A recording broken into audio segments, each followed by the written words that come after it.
सबसे पहले तो अस्सलाम वालेकुम, कैसे हैं आप लोग? ठीक हैं। अच्छा, लास्ट क्लास में हमने एब्जॉर्प्शन कॉस्टिंग में हमने जो इलस्ट्रेशन हम देख रहे थे उसमें एब्जॉर्प्शन कॉस्टिंग की दो हमने इनकम स्टेटमेंट्स बनाई थी, ठीक है ना। अच्छा, we are going to continue from that part. आज हम उन्हीं 2 जून और जुलाई के मंथ्स की मार्जिनल कॉस्टिंग में इनकम स्टेटमेंट डेवलप करेंगे और फिर हम एक रिकन्सिलिएशन बनाएंगे कि किस तरह हम एक प्रॉफिट से स्टार्ट करते हैं तो दूसरे के प्रॉफिट तक हम पहुंच जाते हैं, ठीक है ना। तो आज मोर और लेस पहले तो हमने ये लर्निंग्स लेनी है। अच्छा, जो आपका पहले का जो पेपर होगा, जो मेरे साथ आईसीएमई के स्टूडेंट्स हैं उनका जो पहले का पेपर होगा उसमें ये पहले ये चीज़ कर चुके हैं, तो एक तरह से ये आपका रिकैप है, क्योंकि मुझे अंदाज़ा है कि आपने पहले अपने फंडामेंटल्स के पेपर में ये पढ़ा होगा या जो पहले एमए पढ़ चुके हैं उन्होंने ये पहले किया होगा, लेकिन मैं बिल्कुल इसको ग्रास रूट लेवल से लेके चलूँगा, बिल्कुल ज़ीरो से स्टार्ट करूँगा। तो सबसे पहले तो मैं शेयरिंग करता हूँ आपके सामने, ओके। और सबसे पहले तो हम देखते हैं लास्ट क्लास में हमने जो काम किया था, एक मिनट ज़रा इसको मैं बंद कर दूँ। लास्ट क्लास में हमने देखिए ये बनाया था, ये हमने लास्ट क्लास में डेवलप किया था profit statement for the month of जून। हमारा सवाल ये था, मैं आपको दिखाता हूँ, ये हमारा क्वेश्चन था, दिस वाज आवर क्वेश्चन, ये हमारा क्वेश्चन था, एक्सक्यूज मी, ये हमारा सवाल था, ठीक है। अच्छा, ये हमारा सवाल था, हमने जून की एब्जॉर्प्शन कॉस्टिंग की इनकम स्टेटमेंट बनाई थी, ठीक है। और आज हम जून और जुलाई की एब्जॉर्प्शन कॉस्टिंग की इनकम स्टेटमेंट बनाई थी और आज हम मार्जिनल कॉस्टिंग की इनकम स्टेटमेंट इंशाल्लाह बनाएंगे, ठीक है ना। अच्छा, वेट अ सेकेंड, मैं देख लूँ, मुझे ऐसा लग रहा है कोई वेट कर रहा है जी। अच्छा, लास्ट क्लास में जो हमने काम किया था उस क्लास के हवाले से क्या आप लोगों को कोई क्वेश्चन तो नहीं पूछना जी? क्या मैं आपसे सवाल पूछूं जी? चलें, मुझे बताएं फुल कॉस्टिंग क्या होती है, जल्दी जल्दी बताएं। और कॉस्ट ऑफ सेल में हम कौन सी कॉस्ट लेके जाते हैं और जो ग्रॉस प्रॉफिट में से जो कॉस्ट माइनस होती है वो कौन सी होती है जी? जल्दी जल्दी बताएं। चलें, ये 2 बातों का जवाब दो जी। इन 2 बातों का जवाब मुझे कौन देगा? लास्ट क्लास में हमने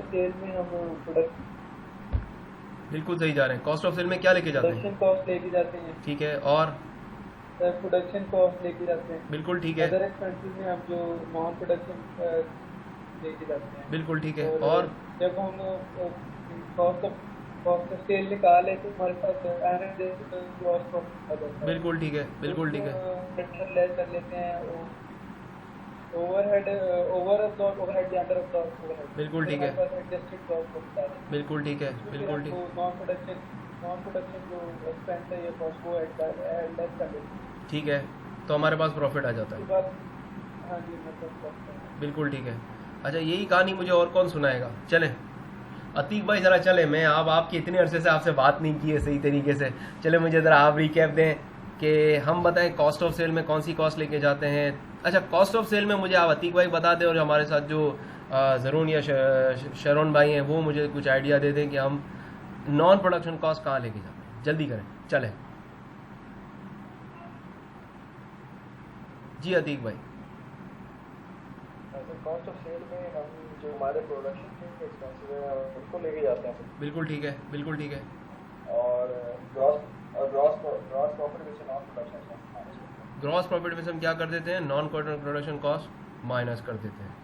ये कौन सा सिस्टम कहलाता है? ये इनकम स्टेटमेंट जो हमने बनाई ये कौन सा सिस्टम कहलाता है? ये कहलाता है फुल कॉस्ट है। जबरदस्त, इसको हम कहते हैं फुल कॉस्टिंग सिस्टम।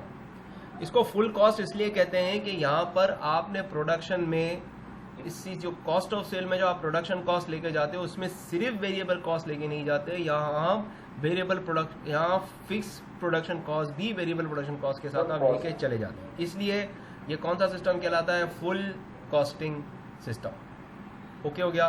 क्या कहलाता है? फुल जी जी फारूक भाई जी पूछें।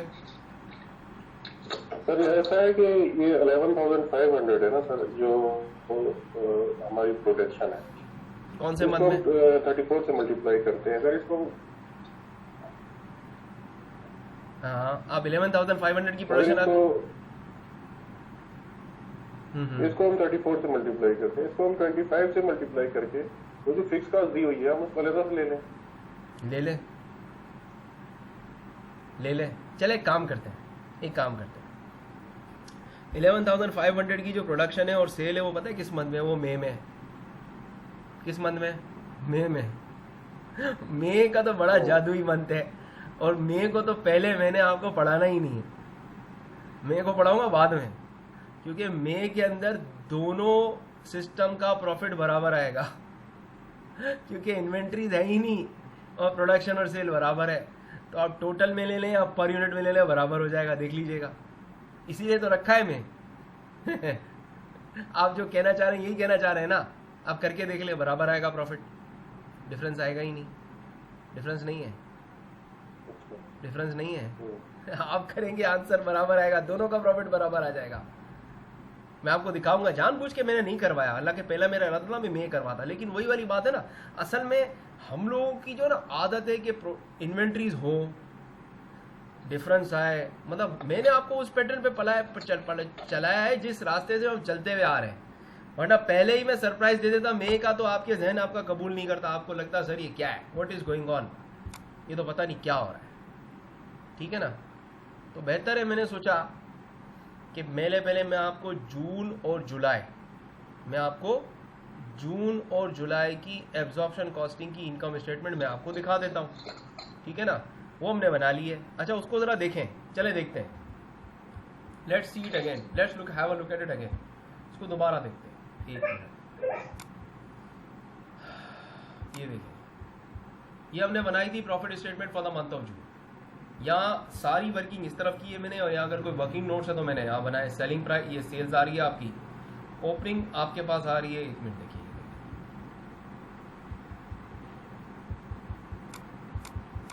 ये देखें, यहाँ हमने सेल, आपको पता है कॉस्ट ऑफ सेल्स में आप क्या लेते हैं, फुल प्रोडक्शन कॉस्ट लेते हैं, तो ओपनिंग इन्वेंट्री क्योंकि जून में है ही नहीं, फिर आपके पास आपकी जो यूनिट्स प्रोड्यूस किए हैं 14,000 आपने मल्टीप्लाई कर दिया है, आपने फिर माइनस किया है क्या, क्लोजिंग इन्वेंट्री एट 34 माइनस कर दिया है, तो आपके पास आपकी प्रोडक्शन कॉस्ट ऑफ सेल आ गई, आपने सेलिंग प्राइस रेवेन्यू में से माइनस कर दिया, आपके पास अनएडजस्टेड ग्रॉस प्रॉफिट आया।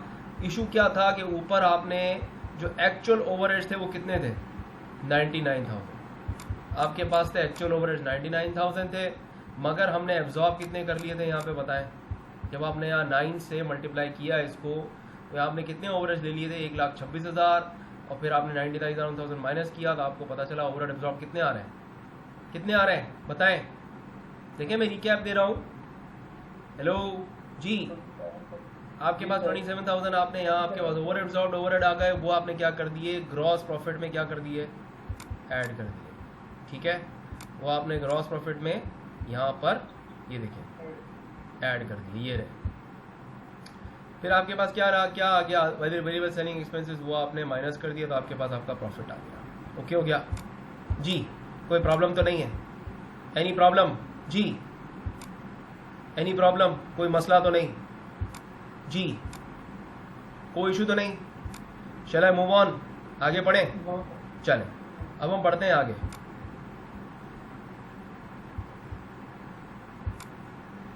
जी मैं आगे बढ़ रहा हूँ, अब मैं आपको आगे बढ़ाता हूँ। देखिए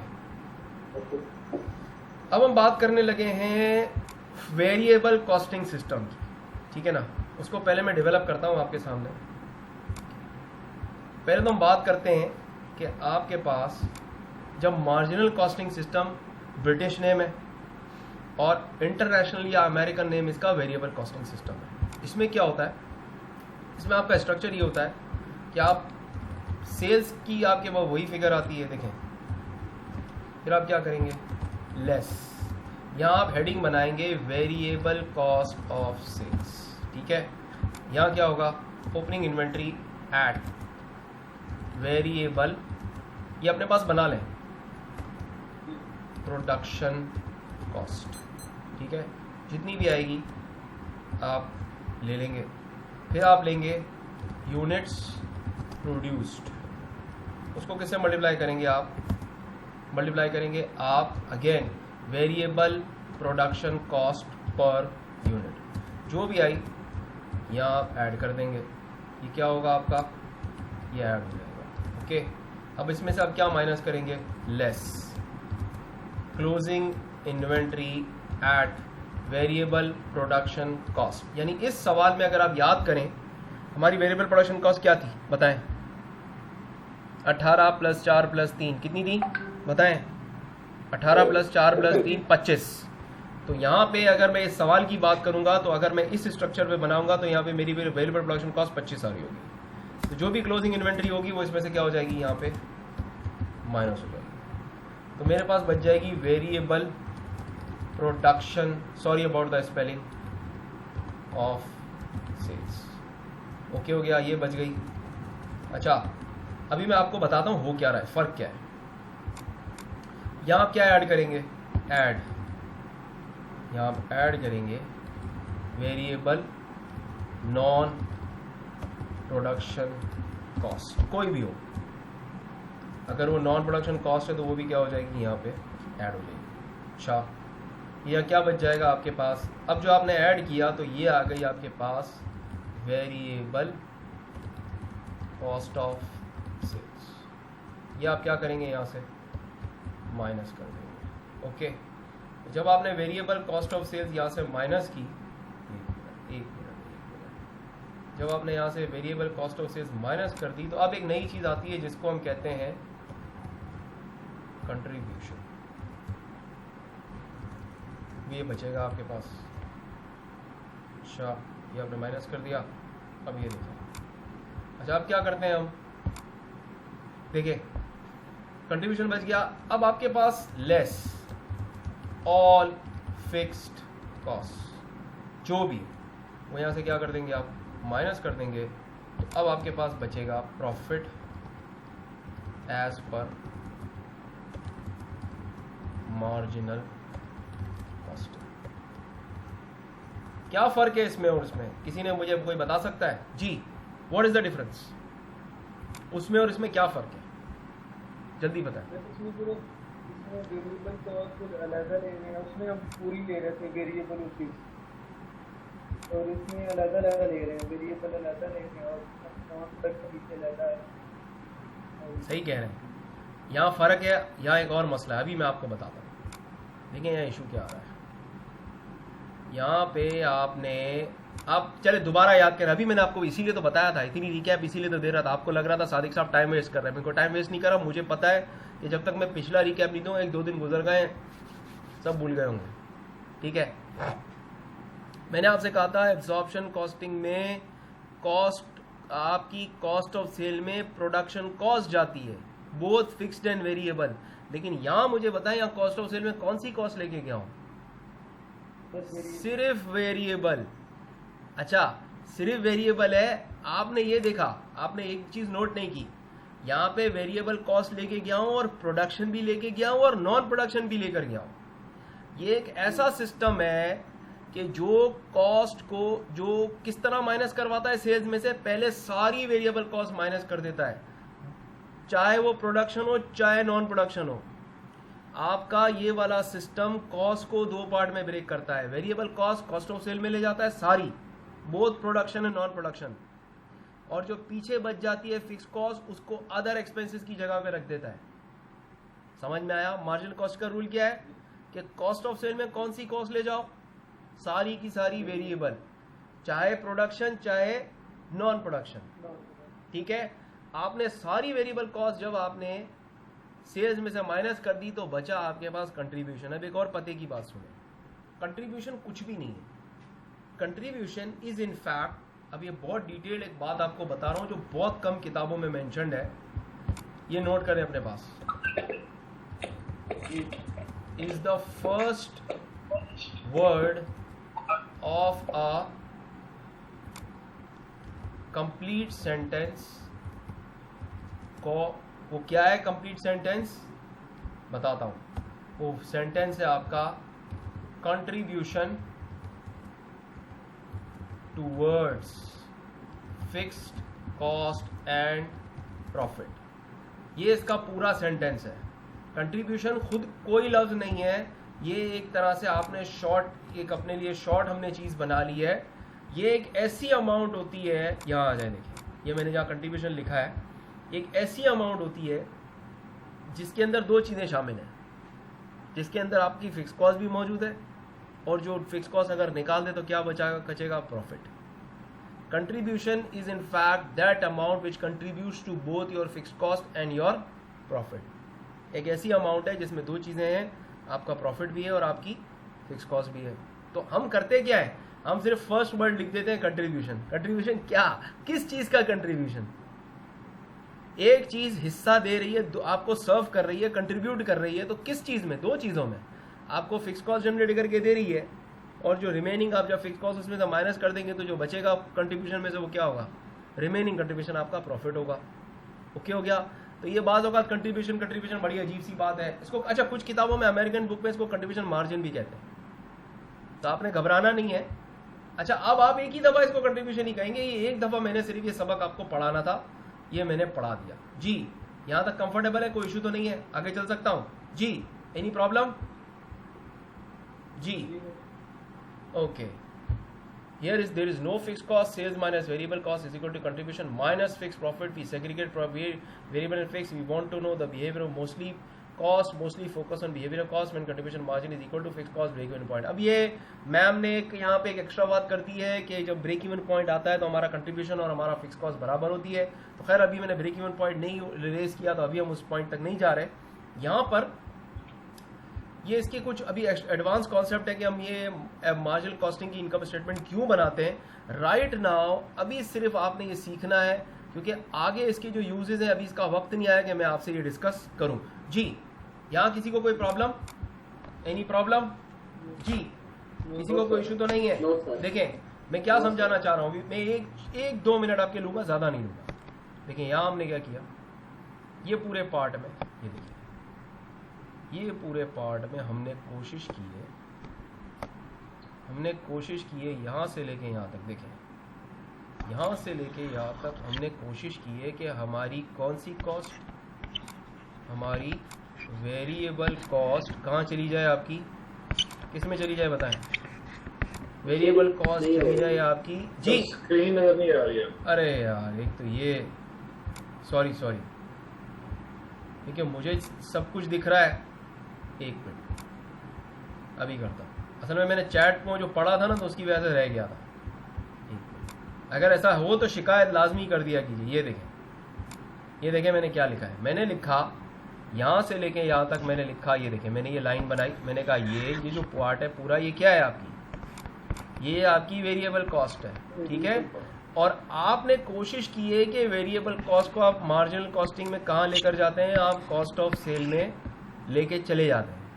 और यहाँ इसका नाम भी आप बदल देते हैं. यहाँ आपने कॉस्ट ऑफ सेल का नाम क्या रखा हुआ है? Variable cost of sale. और वहां मार्जिनल कॉस्टिंग, एब्जॉर्प्शन कॉस्टिंग में इसका नाम आपने क्या रखा हुआ था? Production cost of sale. फर्क याद आ रहा है? जी सर. फर्क याद आ रहा है? ओके चलें, गुड. अब हम आगे बढ़ते हैं. अब हम क्या करेंगे, यही जो हमारा सवाल था, यही हमारा सवाल, इसी सवाल का हम क्या करेंगे, ये जो हमने जिसका बनाया था, देखें यहाँ ये एब्जॉर्प्शन कॉस्टिंग की इनकम स्टेटमेंट मैंने आपको बना के दिखाई. ये क्या है, इसको शॉर्ट में एक दफा फिर देख लें. ठीक है, ये देखिए. अच्छा, ये रही आपकी किसकी, बताएं किसकी है ये जून की आपकी क्या है, जून की हमारी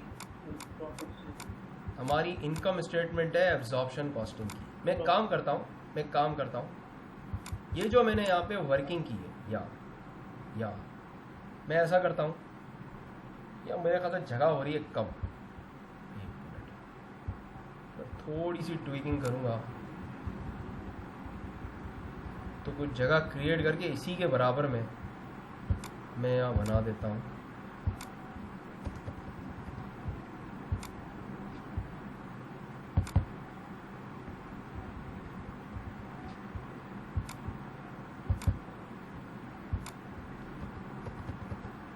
इसी के बराबर में कोशिश करता हूँ कि मेरी बन जाए मार्जिनल कॉस्टिंग की इनकम स्टेटमेंट. तो बहुत ज़बरदस्त हो जाएगा आपके लिए कंपेयर करना. ठीक है ना.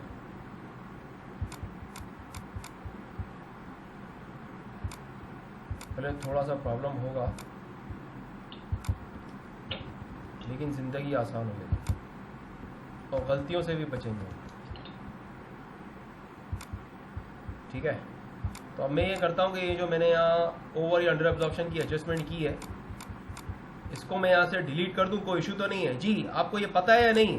कोई मसला तो नहीं है जी? मुझे ये बताएं, जी सर, कर दूँ? जी सर, यस सर, कर दें। चलें, गुड।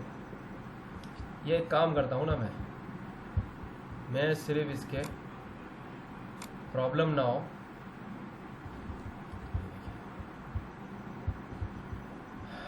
मैं इसका आपको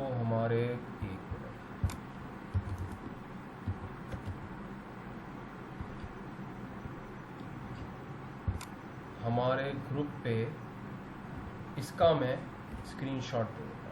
ठीक है, अच्छा, ये एक हो गया। अच्छा और इसके बाद आपके पास दूसरा जो है, ये देखिए दूसरा भी है यहाँ पे, उसकी वर्किंग भी मैं यहाँ से पिक करके, ताकि मैं डिलीट करूँ तो मेरे पास का एक एविडेंस मौजूद है। ठीक है, आपके पास भी। आगे बढ़ते हैं, चलो। अब मैं इसी के सामने बनाऊंगा, पहले तो मैं ये सब डिलीट कर देता हूँ।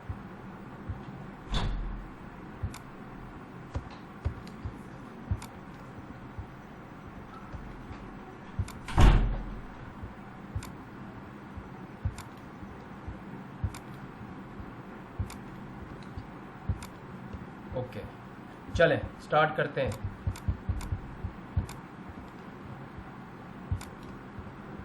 जी, अब हम बना रहे हैं income statement as per marginal costing.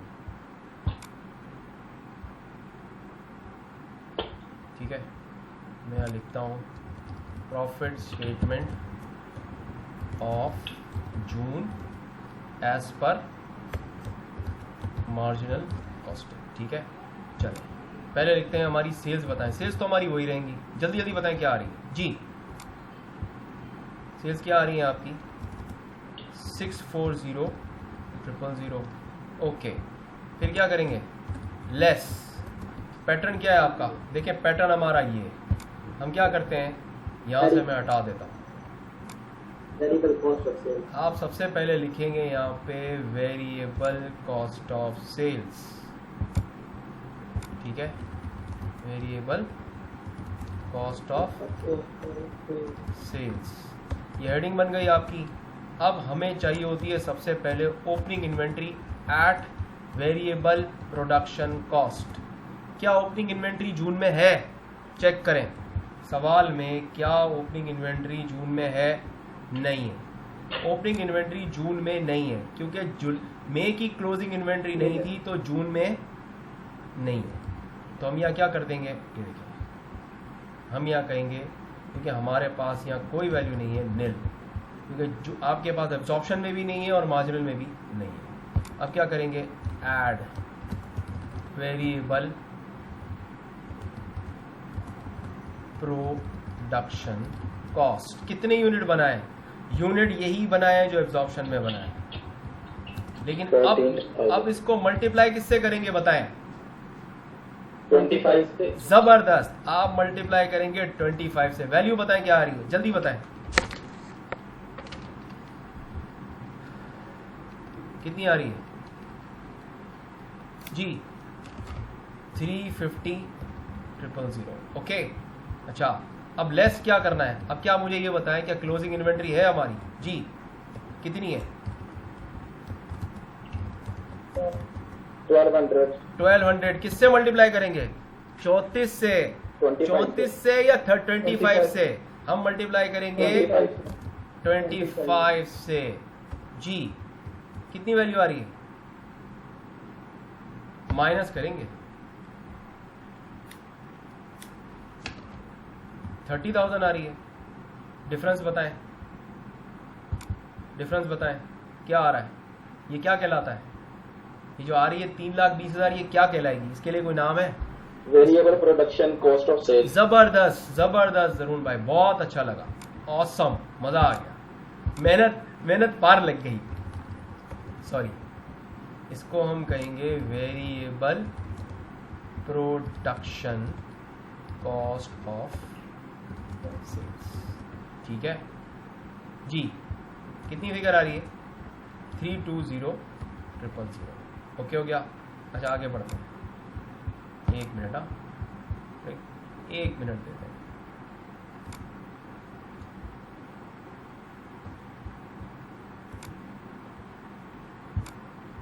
अब मुझे बताएं, अभी रुक जाए, देखें क्या किया आपने वेरिएबल कॉस्ट ऑफ सेल में प्रोडक्शन कॉस्ट तो ले ली, लेकिन मैंने आपको ये बताया था कि प्रोडक्शन के साथ आप या नॉन प्रोडक्शन भी लेते हैं। तो अब मुझे बताएं, सवाल के अंदर, इस सवाल के अंदर क्या कोई नॉन प्रोडक्शन कॉस्ट ऐसी है जो यहाँ वेरिएबल कॉस्ट में ले जानी हो? Selling expense. जबरदस्त, हम लेके जाएंगे सेलिंग एक्सपेंस। कितने हैं? 5 पर यूनिट। कितने हैं?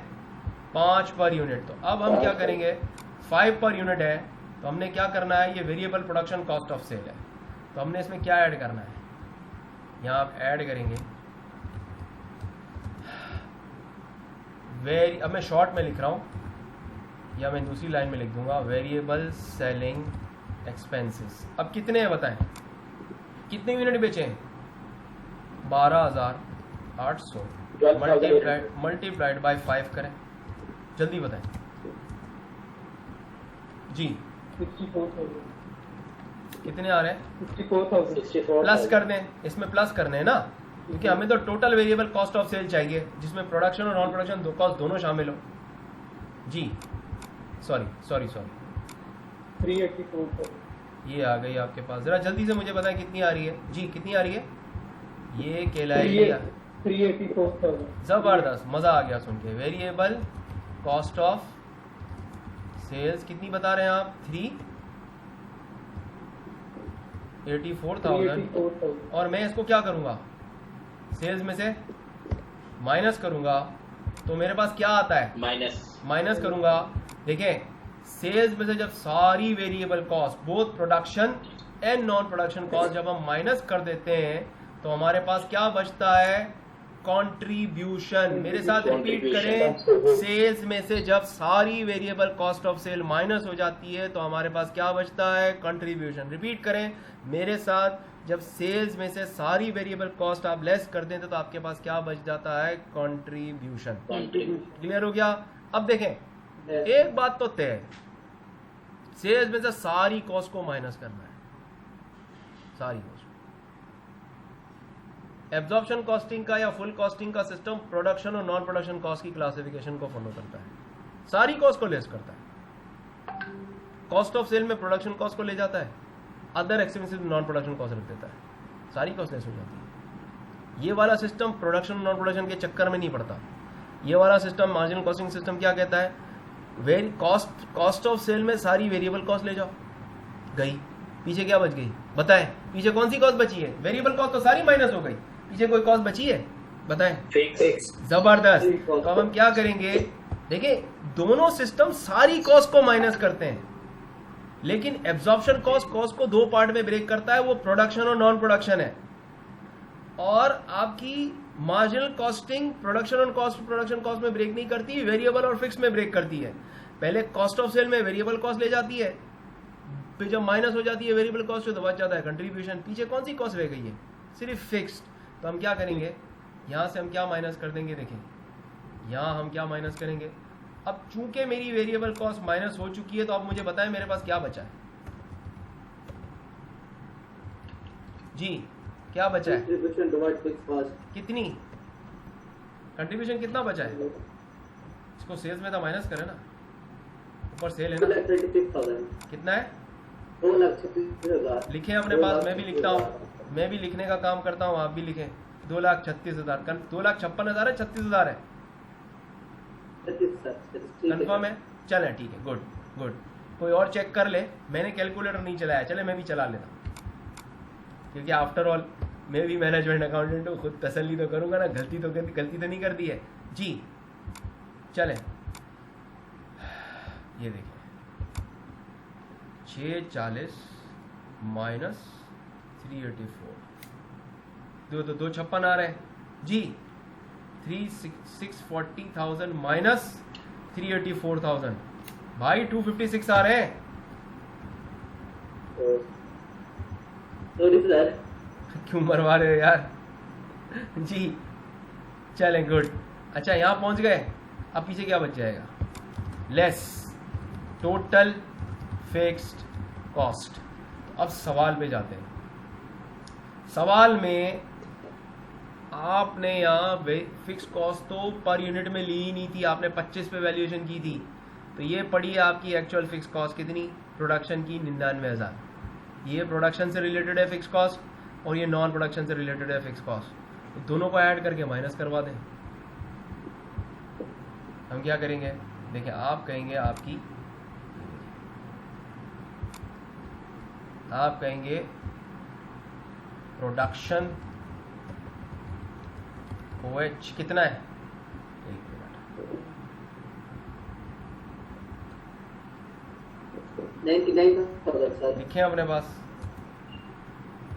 99,000। और अदर नॉन प्रोडक्शन कॉस्ट क्या है आपकी? नॉन, अब ये शॉर्ट में लिख रहा हूँ, कितना है? 40,000। ऐड करें। 40,000। हाँ तो दोनों का टोटल क्या हुआ ये बताए ना। ये हो गया 139,000।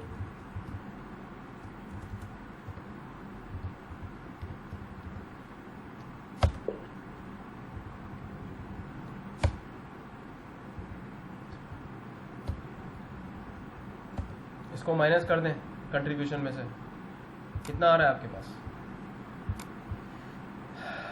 जी? बताएं आपके पास क्या फिगर आ रही है प्रॉफिट की? 1,17,000 सर। कितना कितना? 1,17,000। 1,17,000 कंफर्म है? Yes sir. 1,17,000 जबरदस्त, बेहतरीन। ठीक है, ओके हो गया जी। अब देखें, अब आपने क्या करना है, ये आपने एक ही मंथ की 2 इनकम स्टेटमेंट बनाई है। एक आपने बनाई है किससे? ये इस तरफ एब्जॉर्प्शन कॉस्टिंग है, इस तरफ मार्जिनल कॉस्टिंग है। ओके हो गया। अब दोनों में फ़र्क देखें यहाँ सेल शुरू हो रही है यहाँ। अब मुझे ज़रा 1 मिनट खुद आप इस पे स्पेंड करें और मैं यहाँ रुकूंगा और आपसे सबसे बातें करूंगा कि मुझे बताएं आपको क्या फ़र्क लगा जी। चलें इसको देखें, 1 मिनट दें, फिर मैं आपसे क्विज करता हूँ, ठीक है?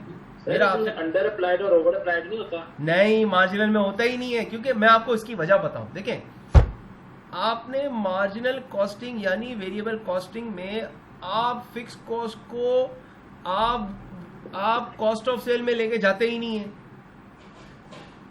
वहां लेकर गए थे, वहां 9 का रेट था पर यूनिट। आप मार्जिनल कॉस्टिंग यानी इंटरनेशनल नेम वेरिएबल कॉस्टिंग में फिक्स कॉस्ट को एज अ टोटल कंट्रीब्यूशन में से माइनस करते हैं जितना हो एक्चुअल मतलब उसमें ऊपर नीचे होने का चांस ही नहीं है। आप अंदाजा थोड़ी लगाते हैं। वहां आपने मेजर चेंज तो यही है, यही चेंज है, मेजर चेंज तो यही है, क्योंकि आप यहाँ एब्जॉर्ब नहीं करते। यहाँ आपने कॉस्ट ऑफ सेल में सिर्फ वेरिएबल कॉस्ट लेकर गए, आपने फिक्स ली ही नहीं, तो ये मसला खड़ा हुआ ही नहीं। आपने तो लमसम कंट्रीब्यूशन में से माइनस कर दी, तो ये झगड़ा ये कॉन्फ्लिक्ट क्रिएट हुआ ही नहीं, ये होता ही नहीं है मार्जिनल कॉस्टिंग में। इसीलिए तो इतनी ये आप क्या समझते हैं, ये 2 इनकम स्टेटमेंट जो मैंने आपको आमने सामने एक तरफ एक बनाई, एक तरफ दूसरी बनाई, ताकि आप इसको खुद अपने पास आपने भी इसी तरह बनानी है। एक तरफ एक पेज की एक साइड पे आप बनाए एब्जॉर्प्शन कॉस्टिंग की इनकम स्टेटमेंट, एक तरफ बनाए मार्जिनल कॉस्टिंग की इनकम स्टेटमेंट, फिर लाइन बाय लाइन कंपैरिजन करेंगे फर्क क्या है, आपको समझ में आ जाएगा। एक दफा ढंग से कर लेंगे काम, एक दफा ढंग से, जिंदगी भर कभी भी नहीं भूलेंगे। क्यों? मैं आपको उसकी वजह बताऊं। ये काम आपने सिर्फ यहां नहीं करना, ये आपको SMA में भी इसकी जरूरत पड़ सकती है। आपकी पूरी decision making short term decision making इसी पे खड़ी है। आपका ब्रेक इवन एनालिसिस इसी पे खड़ा है, इसी पे तो कर रहा है सारा काम। आपकी जो रिपोर्टिंग है वो खड़ी है एब्जॉर्प्शन कॉस्टिंग पे। लेकिन जितनी as a management accountant decision making है वो सारी होती ही मार्जिनल कॉस्टिंग के टूल्स पे है। मैक्सिमाइजिंग कंट्रीब्यूशन पर लिमिटिंग फैक्टर, मेक और बाय, आपका कितने ऐसे डिसीजंस हैं जिसमें आप कंट्रीब्यूशन ही निकाल लोगे, तो आपको कंट्रीब्यूशन के बारे में पता ही नहीं होगा, आपको मार्जिनल कॉस्टिंग यानी वेरिएबल कॉस्टिंग का पता ही नहीं होगा, तो ये काम आप करेंगे कैसे? क्लियर बिल्कुल जी? चलें आगे बढ़े। जी सर, थैंक यू। तो अब मैं ये आपको मैंने 1 minute, I am giving you 60 to 120 second, go through this, then we will, मैं आपसे क्विज करूंगा, मुझे बताओ इसमें क्या फर्क है, ठीक है? ये जल्द भागने का कोई फायदा नहीं है। देखिए मैं आपको उसकी एक बात बताऊं, मैं अगर यहाँ भागूंगा तो यहाँ जो मैंने अपने लिए आगे बढ़ने के लिए जो बुनियाद लगानी है ना, वो बड़ी कमजोर होगी मुझे। अच्छा, फिर मुझे वो ऐसा भी हो सकता है कि वो बुनियाद मुझे दोबारा लगानी पड़ जाए, तो ऐसी गलती मैं दोबारा नहीं करूंगा। भले आज मैं थोड़ा स्लो चलूंगा, मैं आज स्लो चलूंगा, मैं ये आज मेरा इलस्ट्रेशन, इसकी रिकंसिलिएशन अच्छे तरीके से हो जाए, मैं सुकून में हूँ। क्योंकि एक चीज़ होती है कि स्टूडेंट को जब वो कोई नई चीज़ पहली दफ़ा देखता है, उसको वो बेचारा भूल चुका होता है, तो थोड़ा सा बेसिक्स में स्लो चलने से हमेशा मुझे बेनिफिट ही रहा है। हाँ, आपने एक दफ़ा बेसिक आपके जहन में बन गई, थोड़ा क्वेश्चन में फास्ट चला और मेरी जो लॉस हुआ था टाइम का वो मैंने कवर कर लिया, वो बहुत अच्छा हो जाएगा। क्योंकि आपने अगर खुद भी बेसिक आपके माइंड में बन चुकी होगी ना, तो आप खुद क्वेश्चन पे टाइम इन्वेस्ट करेंगे, खुद अपने कॉन्सेप्ट थोड़ा सा चीज़ों को आगे पीछे अर्थमेटिक देखेंगे ना, तो आपको बात समझ में आ जाएगी। लेकिन जहां आपकी बुनियादी आगे पीछे है, आपके दिमाग में जो बेस बनी है वही कमजोर है, तो उस पर मैं जो भी नया पत्थर रखूंगा वो सेट नहीं होगा। Clear? I am giving you 2 minutes, then you will have to attend my quiz, coming back in 2 minutes। Let's see you in 2 minutes इंशाल्लाह। चलें, मैं कहीं नहीं जा रहा, मैं सिर्फ अपनी वीडियो बंद कर रहा हूँ, आपको टाइम दे रहा हूँ, मैं बैठा हुआ हूँ, ठीक है? आप सुकून से इसको पढ़ें। ये एक काम करता हूँ, मैं ये पूरा जो पेज है ना मैंने बनाया है, ये मैं आपको व्हाट्सएप पे दे रहा हूँ, इसको सुकून से देखिए, ठीक है? इसको आप सुकून से देखिए ताकि आपको इसका फर्क समझ में आ जाए।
जी, सबको व्हाट्सएप पे मिल गया?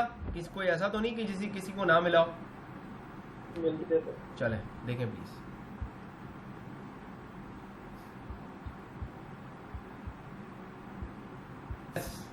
जी मुजम्मिल भाई। जी सर, इसमें पर यूनिट कॉस्ट में ना फिक्स कॉस्ट इंक्लूड नहीं करते, इस वजह से ना तो अंडर ओवर और फ्लाइट ओवर हेड का स्कीम नहीं होता। तो पहले इसमें जब लेस करते तो प्रोडक्शन कॉस्ट भी होती, नॉन प्रोडक्शन कॉस्ट थी, लेकिन फिक्स कॉस्ट नहीं होती। फिक्स कॉस्ट पॉइंट में टोटल फिक्स कॉस्ट माइनस करते हैं, लेकिन अदरवाइज पे जो फुल कॉस्टिंग होती है अब्जॉर्बेशन कॉस्टिंग में तो फिक्स कॉस्ट माइनस नहीं करते टोटल, लेकिन अंडर ओवर फ्लाइट करते और ना पर यूनिट कॉस्ट में फिक्स कॉस्ट इंक्लूड करते। देखिए वेरिएबल कॉस्टिंग में fix cost include per unit cost में नहीं इंक्लूड नहीं करते, बिल्कुल ठीक है। और क्या करते हैं? अच्छा, वेरिएबल कॉस्ट अगर आप फुल कॉस्टिंग में वेरिएबल कॉस्ट में फिक्स कॉस्ट इंक्लूड नहीं करते तो वेरिएबल प्रोडक्शन कॉस्ट में और क्या इंक्लूड करते हैं? अब इसमें सिर्फ फिक्स कॉस्ट इंक्लूड करते हैं, मुकम्मल फिक्स कॉस्ट इंक्लूड करते हैं। आप मुझे मैं आपको मेरा सवाल आपसे बदल गया, मैं सवाल को बदल देता हूँ ना सवाल को बदल देता हूँ मुझे ये बताएं यहाँ कॉस्ट ऑफ सेल में हम कौन कौन सी कॉस्ट लेकर जाते हैं? मार्जिनल कॉस्टिंग में cost of sale, marginal costing में कॉस्ट ऑफ सेल में हम कौन कौन सी कॉस्ट लेकर जाते हैं? ये प्रोडक्शन और नॉन प्रोडक्शन दोनों लेके जाते हैं, लेकिन उस कंपैरेटिवली वो कौन सी होती है? वो वो कौन सी होती है जो वो प्रोडक्शन और नॉन प्रोडक्शन कॉस्ट दोनों वेरिएबल होती हैं, वो फिक्स्ड नहीं होती? बस ये बस इतनी बात मुझे, मेरी बात का देखिए, मैं पिन पॉइंट, मेरी आदत है मैं बहुत पिन पॉइंट क्वेश्चन पूछूंगा और मुझे मेरी बात का बिल्कुल मतलब मैं आपको ना स्पेस नहीं दूंगा, मेरी बात का बिल्कुल एक नपातुला जवाब होगा, भले सोच समझ के दे लेकिन मेरी बात का बिल्कुल एक पिन पॉइंट आंसर होगा। समझ में आ रहा है जी फारूक भाई? अब मुझे बताया एब्जॉर्प्शन और मार्जिनल कॉस्टिंग में कौन कौन से फर्क है भाई? एब्जॉर्प्शन कॉस्टिंग में हम बताएं फुल, आप कॉस्ट ऑफ सेल में एब्जॉर्प्शन कॉस्टिंग में कौन कौन सी कॉस्ट लेकर जाते थे फारूक भाई? वो तो ये है, लेकिन इसमें जो फर्क है उसकी जो मेन वजह है ना सर, वो जो क्लोजिंग बैलेंस है वहाँ पे 1200 को 25 से मल्टीप्लाई किया, यहाँ पे 34 से किया। ठीक है, जो ये 10,800 का फर्क आ रहा है इस वजह से आ रहा है। ठीक है सर, मैं आपसे ये पूछ ही नहीं रहा, मैं आपसे ये पूछ रहा हूँ कि आप मुझे ये बताएं कॉस्ट ऑफ सेल्स में डिफरेंस क्या है? जो फिगर ले गए जो चले, मैं थोड़ा और अपना क्वेश्चन को स्पेसिफिक करता हूँ। आप जो फिगर्स लेकर जाते हैं एब्जॉर्प्शन कॉस्टिंग में कॉस्ट ऑफ सेल में और जो लेकर जाते हैं मार्जिनल कॉस्टिंग में कॉस्ट ऑफ सेल में, उनमें क्या क्या चीज़ें कम हैं या क्या चीज़ें ज़्यादा हैं? ये चलो यूँ समझा दें। एब्जॉर्प्शन कॉस्टिंग में तो ये जो वेरिएबल कॉस्ट है, जो मैन्युफैक्चरिंग वेरिएबल कॉस्ट है वो ले जाते हैं। ठीक है। और फिक्स्ड जो वेरिएबल फिक्स्ड कॉस्ट है वो भी मैन्युफैक्चरिंग से रिलेटेड हो वो ले जाते हैं। बिल्कुल ठीक है, एब्जॉर्प्शन कॉस्टिंग में लेकिन यही करते हैं। वेरिएबल कॉस्टिंग में चाहे वो मैन्युफैक्चरिंग है चाहे नॉन मैन्युफैक्चरिंग है, तमाम वेरिएबल कॉस्ट लेके जाते हैं। ज़बरदस्त, मैं यही जानना चाह रहा था जी। अतीक भाई, एब्जॉर्प्शन कॉस्टिंग में तो हमने समझ लिया, अब मुझे बताएं मार्जिनल कॉस्टिंग में हम कंट्रीब्यूशन के बाद क्यों क्या माइनस करते हैं? जी, फिक्स कॉस्ट माइनस करते हैं। अच्छा, ये फिक्स कॉस्ट आपने यहाँ क्यों माइनस की है? क्योंकि सर ऊपर नहीं की। जबरदस्त, ऊपर नहीं की है और कॉस्ट तो सारी माइनस होनी है, ठीक है ना? कॉस्ट तो सारी माइनस होनी है। अच्छा, यहाँ जो फिक्स कॉस्ट माइनस होती है ये कौन सी होती है? ये कौन कौन सी हो सकती है? दोनों ही होती है, प्रोडक्शन होगी सर, प्रोडक्शन क्यों ना प्रोडक्शन। बस अब ओके हो गया, अब जो है ना अब ओके हो गया, क्योंकि अब मैंने आपको थोड़ा आप लोगों को थोड़ा हिलाया झुलाया ना, तो अब काम अब मुझे तसल्ली हो गई कि हाँ, अब बाकी अंदर का हाल तो अल्लाह जानता है, लेकिन मैं अपने हिसाब से मैं मुतमईन हूँ कि मैं कोशिश कर रहा था ना, मतलब जो डब्बे में डालने की कोशिश कर रहा था, मुझे लगा है अब डब्बे में वो चला गया है, ठीक है ना? एनीवेज आगे बढ़ते हैं। अच्छा, अब देखें, अब मैं एक नई बात आपके सामने करने वाला हूं जी। Deferred and release, good, ma'am ने मुझे बहुत अच्छा पॉइंट आउट किया है। देखें, अब मसला ये आया है, एक चीज रह गई है, examiner loves asking this question. वो ये होता है कि दोनों का प्रॉफिट डिफरेंट कब आता है, क्यों आता है और उनकी वजह क्या होती है, और एक इसकी डिबेट है। लेकिन एक काम करते हैं, मैं पहले आपको जुलाई की इनकम स्टेटमेंट भी बना के दिखाता हूं, फिर इसके बाद हम ये प्रॉफिट रिकंसिलिएशन करेंगे जून की एब्जॉर्प्शन कॉस्टिंग का जून की मार्जिनल कॉस्टिंग के साथ, और जुलाई की मार्जिनल कॉस्टिंग की जून की मार्जिनल कॉस्टिंग के प्रॉफिट का जुलाई की मार्जिनल कॉस्टिंग प्रॉफिट के साथ जुलाई के एब्जॉर्प्शन कॉस्टिंग प्रॉफिट के साथ हम रिकंसिलिएशन बनाएंगे, ठीक है ना? तो चलें, मैं अब आगे बढ़ता हूं। मैं यहाँ पर आपके सामने जो मैंने ये एक मार्जिनल कॉस्टिंग की इनकम स्टेटमेंट बनाई थी, अब मैं जुलाई की भी बना लेता हूँ। ठीक है ना। आपके सामने मैं बनाता हूँ जुलाई।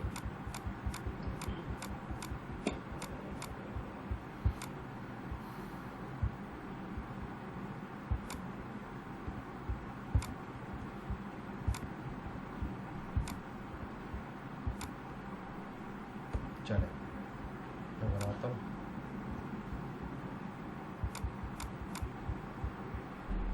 चले ये हम वर्किंग कर चुके हैं, हमें पता है। अब मैं बना रहा हूँ आपके सामने profit statement for, sorry about the spelling, for जुलाई।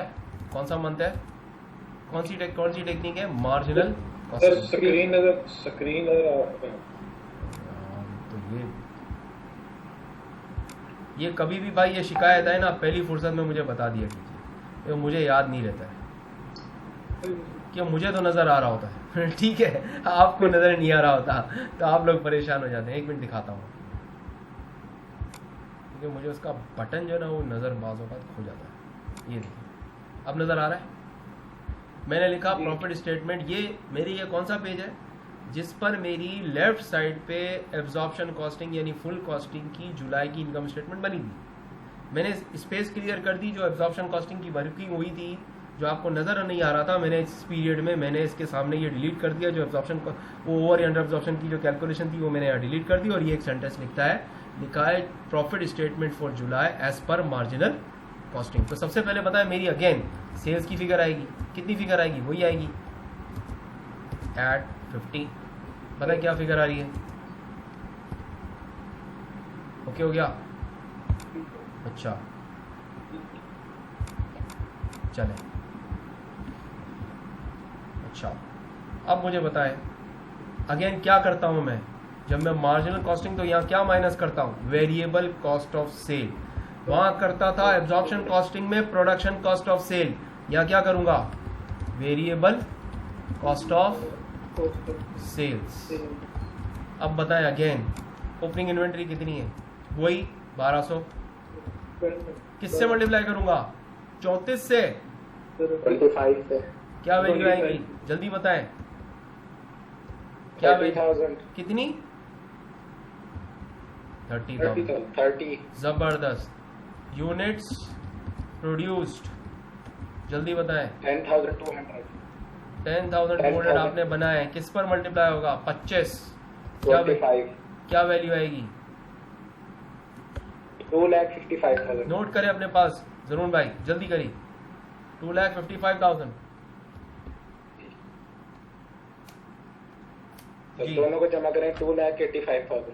जबरदस्त, पर जमा ना करें ना, आप डायरेक्टली लेस लिख दें और एक दफा ही प्लस माइनस एक साथ कर लीजिएगा। क्लोजिंग इन्वेंट्री कितनी है, 400 मल्टीप्लाइड बाय 25 कितनी आ रही है, ये माइनस 10,000 मैं करता हूँ, अभी करता हूँ। ये माइनस जो होगा ये होगा 10,000। अब मुझे बताएं आपके पास variable production cost of sale है जबरदस्त कितनी आ रही है, 2,75,000। 2,75,000। अभी तो एक और भी चीज रहती है, वो तो मैं भूल गया हूँ। आपको पता है मार्जिनल कॉस्टिंग का भी एक शॉर्टकट है, जिस तरह एब्जॉर्प्शन कॉस्टिंग का बताया था, वो तो बताया ही नहीं है, वो तो मैं भूल गया हूँ, वो ये बताना है, ठीक है ना जी जी। अच्छा ऐड वेरिएबल नॉन प्रोडक्शन को, हाँ जबरदस्त। चलें अब इसमें ऐड करेंगे, अब इसमें क्या करें, ऐड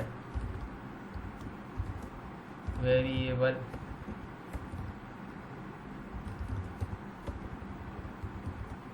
नॉन, वो क्या है, अब वो नॉन प्रोडक्शन लिखने की जगह मैं साफ लिख ही लेता हूँ ना, सेलिंग एक्सपेंसेस। कितने यूनिट बेचे, 11,000 11,000 मल्टीप्लाइड बाय 5 मल्टीप्लाइड बाय 5 तो कितनी फिगर आएगी, 55,000। वो क्या करना है, इसमें प्लस करना है माइनस करना है, प्लस करना है। जबरदस्त प्लस करना है, वरना बाद औकात स्टूडेंट गलती से माइनस भी कर देते हैं, फिर उनका एब्जॉर्प्शन में तो नीचे माइनस करते हैं ना। हाँ तो यहाँ तो आप ऐसी गलती यहाँ नहीं करना, यहाँ कॉस्ट में ले रहे हैं तो ऐड करेंगे, कितना ऐड करेंगे बताएं, 55,000 जी। तो ये क्या आ गई आपकी, ये आ गई आपकी 3,30,000 भाई। ये है क्या, इसका नाम क्या है, इसका कुछ नाम तो होगा ना, variable cost of. Variable cost of sale हाँ बताएं क्या आ रही है। 3,30,000 3,30,000 जी भाई। अब इसको जल्दी से आप ऊपर से सेल्स में से माइनस करें, ये मैंने गलत लिखी है, कंट्रीब्यूशन आई है 2,20,000 ये हो गई आपके पास आ रही है। कितना आ रहा है कंट्रीब्यूशन, 2,20,000 यहाँ एक लाइन तो बनती है यार, एक अकाउंटिंग लाइन लगानी चाहिए। ये बुरा लग रहा है, हमें भी मैनेजमेंट अकाउंटेंट हूँ, मैं ऐसी हरकतें कर रहा हूँ, लाइनें नहीं लगा रहा जी। चले ये हो गया कंट्रीब्यूशन। अब बताएं कितनी फिगर आई है कंट्रीब्यूशन की। 2,20,000 2,20,000 20,000 अच्छा बाकी खर्चे बताएं, बाकी खर्चे बताएं। Production overhead 90,000 fixed. सवाल देखते हैं देखें। आपके पास वही फिक्स प्रोडक्शन ओवरहेड हर महीने का कितना है, 90,000 है, 99,000 है, तो एक तो वो ले लेते हैं। और नॉन प्रोडक्शन कॉस्ट वही है 40,000। क्या करेंगे, यहाँ करते हैं लेस, आपकी आ रही है फिक्स्ड प्रोडक्शन ओवरहेड, शॉर्ट में लिख रहा हूँ, कितना है 99,000। और यहाँ आप बताएं आपके पास फिक्स्ड नॉन प्रोडक्शन ओवरहेड वो कितना है, 40,000 तो कितना माइनस करना है, 1,39,000 1 लाख। ओके हो गया, सॉरी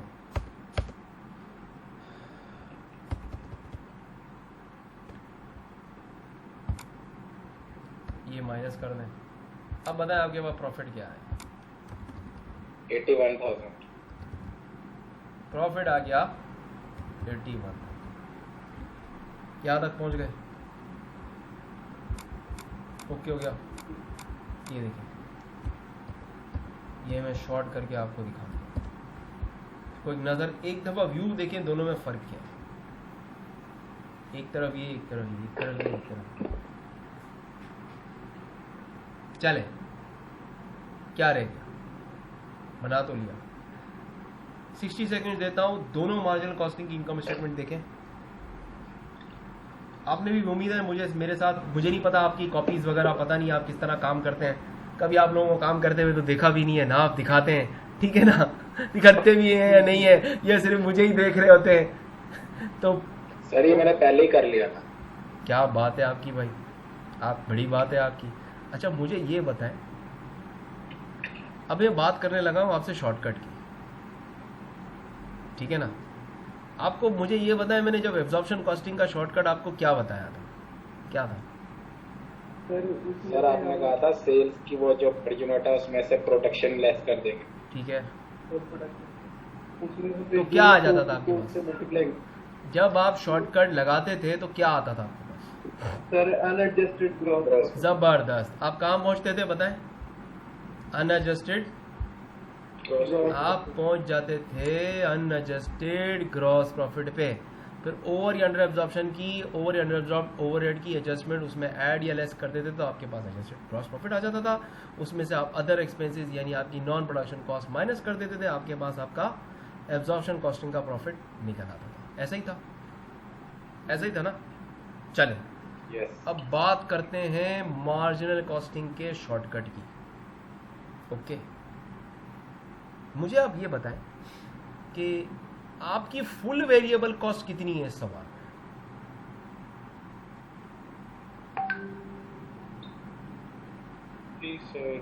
कितनी? 25 आपकी वेरिएबल प्रोडक्शन कॉस्ट है, 5 आपकी वेरिएबल सेलिंग कॉस्ट है, ऐसा ही है। मुझे बताएं आपका कंट्रीब्यूशन पर यूनिट कितना है?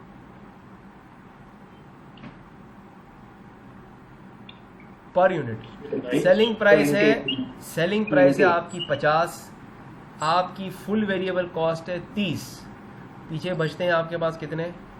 20। तो 20 जो है ये आपका है कंट्रीब्यूशन पर यूनिट। अब ये देखें, अब यहां आ जाए, ये है आपकी जून की मार्जिनल कॉस्टिंग। मैं यहां खड़ा हूं, नजर आ रहा है?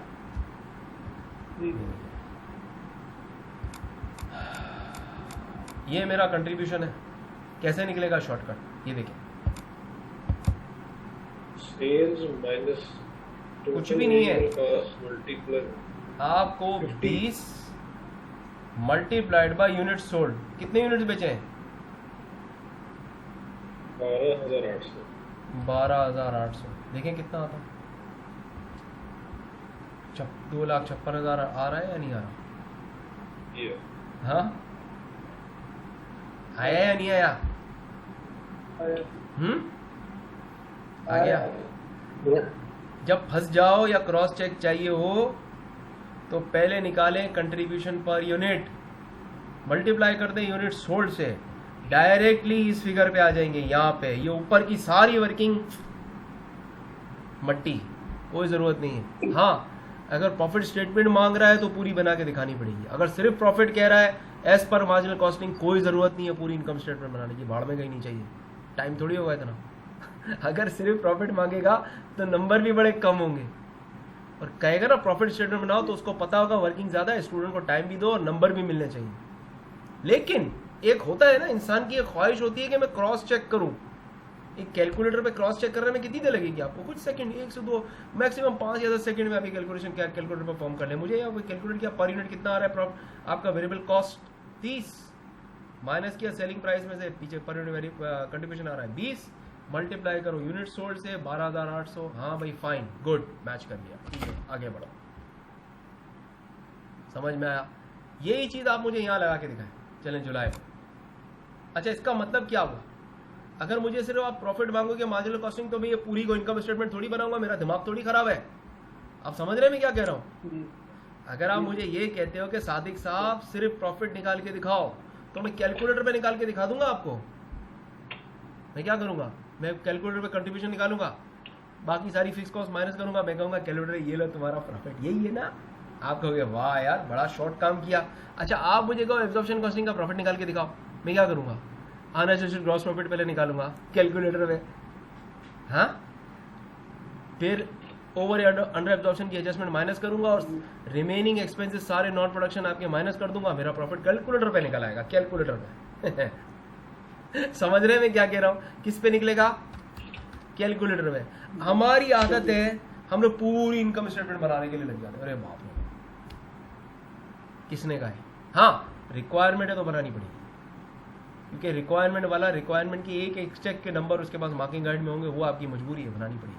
अब मुझे आप जुलाई की प्रॉफिट्स, सॉरी जुलाई का कंट्रीब्यूशन शॉर्टकट से लगा के दिखाएं। चलें, ये कैसे आ रहा है ये बताएं। 2,20,000 कैसे आ रहा है? Sir 50 minus 30 20 multiply by 11,000। हाँ, तो ये आ गया, 220। बस यहाँ पहुँच गए, ओके हो गया, कोई प्रॉब्लम तो नहीं। अपने मन नोट करें शॉर्टकट, मुझे बताएं, रिपीट करें मेरे साथ कि मार्जिनल कॉस्टिंग प्रॉफिट का शॉर्टकट का पहली चीज़ क्या कैलकुलेट करते हैं? शॉर्टकट से डायरेक्ट हम हमारी कंट्रीब्यूशन की अमाउंट को वर्कआउट कर लेते हैं। Is this clear? Any issue? कोई मसला तो नहीं जी? चलें।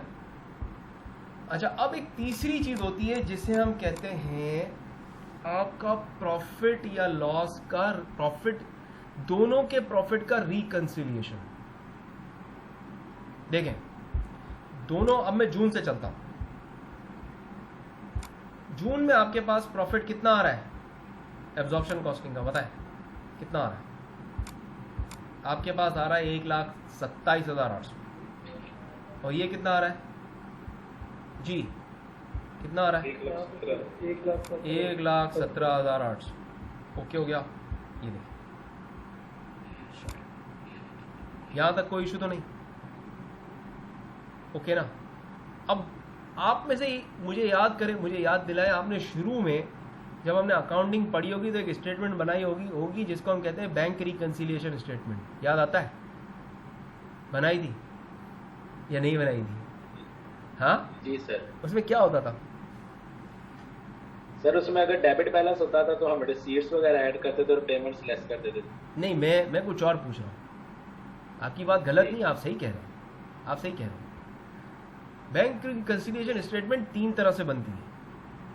एक बनती है कि आप balance as per bank statement से स्टार्ट करें, प्लस माइनस करें और बैलेंस एज पर आपके कैश बुक के हिसाब से बैलेंस आ जाए। एक बनती है जी सर। कैश बुक के बैंक बैलेंस से स्टार्ट करें और बैंक स्टेटमेंट के बैलेंस पे एंड करें। और एक बनती है कि दोनों को एक साथ लेकर चलें और एडजस्टमेंट जो जिसकी हो वो प्लस माइनस करके एक बैलेंस ले आए। याद आया? 3 तरह से बनती है ये, ठीक है ना? हमने क्या करना है, हमने दोनों को रिकंसाइल नहीं करना, दोनों का एक बैलेंस नहीं लाना। हमने क्या करना है, किसी एक से स्टार्ट करना है और एक पे पहुंच जाना है। ये हमारा काम। हमने क्या करना है, मैं जो स्टूडेंट को सिखाता हूं वो कहता हूं हमेशा कि मार्जिनल कॉस्टिंग के प्रॉफिट से स्टार्ट करो और एब्जॉर्प्शन कॉस्टिंग के प्रॉफिट पे एंड करो। रूल क्या मैंने बताया? ये रूल, ये अच्छा देखिए मेरा रूल क्या है पता है? Learn my way, find your own way. समझ में आया? अगर मेरा रूल अच्छा लगे तो ले लो, नहीं तो अपना रूल खुद फाइंड कर लो। उसूल समझ में आ रहा है? मेरा रूल क्या है? Learn my way and find your own way. अगर आपको कोई और रास्ता अच्छा लगता है जो मेरे से बेहतर हो तो फॉलो इट, नहीं तो मेरा रूल आपके पास है, उसको चलते रहो, आपका काम हो जाएगा। अब फंसोगे नहीं, क्योंकि मैं कई स्टूडेंट्स को डिफरेंट क्वालिफिकेशन में पढ़ाता हूँ। इसी में पढ़ा रहा हूँ, सिमा में भी पढ़ा रहा होता हूँ, ठीक है ना? आईसी में भी पढ़ाया है, ACCA में भी पढ़ाया है। तो मैं सबकी डिफरेंट अप्रोचेस देख रहा होता हूँ ना, तो मेरे पास एक ऐसा अप्रोच होती है जो हर जगह वैलिड होती है। अब फंसोगे नहीं। मैंने क्या कहा, जरा बात सुनो। मैं क्या करूंगा, मैं यहां से स्टार्ट करूंगा, इसमें जो चीजें प्लस माइनस कर रही है मैं यहां आ जाऊंगा। इसका मतलब क्या हुआ अभी मैं बताता हूं आपको। देखिए अब मैं आपके सामने एक फ्रेश पेज ओपन कर रहा हूं। मैं अब एक नई चीज बना रहा हूं, इसको अपने पास लिखें, प्रॉफिट री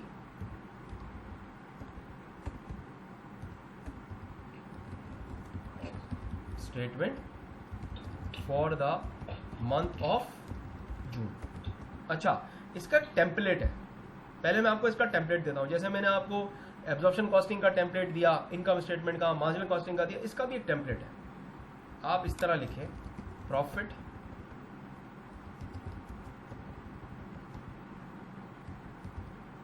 या इनकम। अगर अमेरिकन क्वेश्चन लगे वहां इनकम का वर्ड आ रहा हो या ऑपरेटिंग इनकम, तो या प्रॉफिट की जगह आपके क्या यूज करना है, वहां आपने भी बेस बदल लेना है। वहां आपने कहा, आपने कहना है क्या, इनकम, क्योंकि आईसीएम वाले ये हरकत बहुत करते हैं, ठीक है? इनकम एज पर वेरिएबल, यूं कह ले, मार्जिनल स्लैश वेरिएबल कॉस्टिंग, ठीक है? ये क्या आया, ये वो असल वर्ड आ गया, ये जो फिगर है वो आ जाएंगे। अब यहाँ क्या करना है, लेस ओपनिंग। अभी मैं समझाता हूं मैं क्या करने वाला हूं। ओपनिंग इन्वेंट्री एट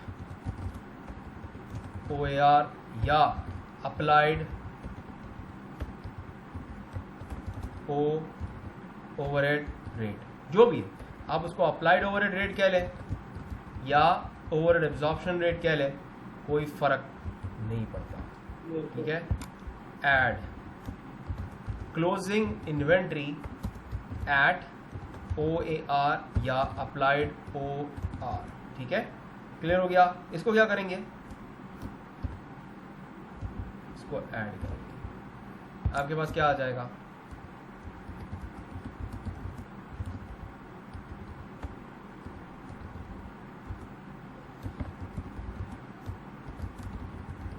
समझ में आया? पैटर्न समझ में आया? आपका ये सेल्फ बैलेंसिंग पैटर्न है, आप इसको अपने दिमाग में बिठा लें। देखिए एग्जाम कंडीशंस में अक्कल लड़ाना, बाजों का दिमाग लगाना, लॉजिक्स लगाना, हमारे पास इतना टाइम नहीं होता, हमें और भी चीज़ों के पीछे जाना होता है। ज़रा भी अगर आपने आपकी कॉन्सेप्ट ज़रा भी आगे पीछे हुआ, बहुत डिफिकल्ट हो जाता है चीज़ों को मैनेज करना। तो ये एक परफॉर्म आएगा, खुद सेल्फ बैलेंसिंग अपने आप को सेट कर लेगा और आंसर आ जाएगा आपका, अगर आप इस पे चलेंगे। चले मैं करके दिखाता हूँ। ये देखिए मैंने बनाया जी, बनाया ना। अब देखें, मैंने कहा मैं जून की वर्किंग करता हूं, मैं इसको आपके सामने, अब मुझे जून की मार्जिनल कॉस्टिंग की वर्किंग फिगर बताएं जी, कितनी आ रही है, कितनी आ रही है? हेलो, लोग हैं, चले गए जी? 1,17,000। मैं अकेला तो नहीं बैठा? 1,17,000 1,17,000। नहीं सर बैठे जी। अब ओपनिंग इन्वेंट्री के यूनिट्स कितने हैं बताएं कि ओपनिंग इन्वेंट्री है जून में? है ही नहीं। जब जून के यूनिट्स ही नहीं है ओपनिंग इन्वेंट्री की तो जीरो, तो यहाँ क्या वैल्यू आएगी? यहाँ आ जाएगी जीरो। अगर होती तो उसको OAR से मल्टीप्लाई करके माइनस करते, लेकिन है ही नहीं। ठीक है, तो हम यहाँ कहेंगे नील। अब मुझे पता है क्लोजिंग इन्वेंट्री कितनी है, 1200। उसको OAR आपका कितना है? 9। मल्टीप्लाई करें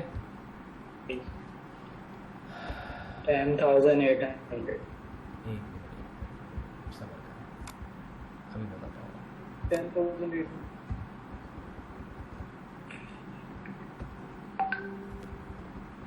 ये मैंने डिलीट कर दिया। ये कितना आ रहा है आपके पास बताएं? 10,800। ये इसमें क्या कर दें? ऐड कर दें। अब बताएं, इसमें जब ऐड करेंगे तो आपके पास प्रॉफिट क्या आएगा? इसमें मार्जिनल कॉस्टिंग के प्रॉफिट में ये फिगर ऐड कर दें, क्या फर्क आएगा?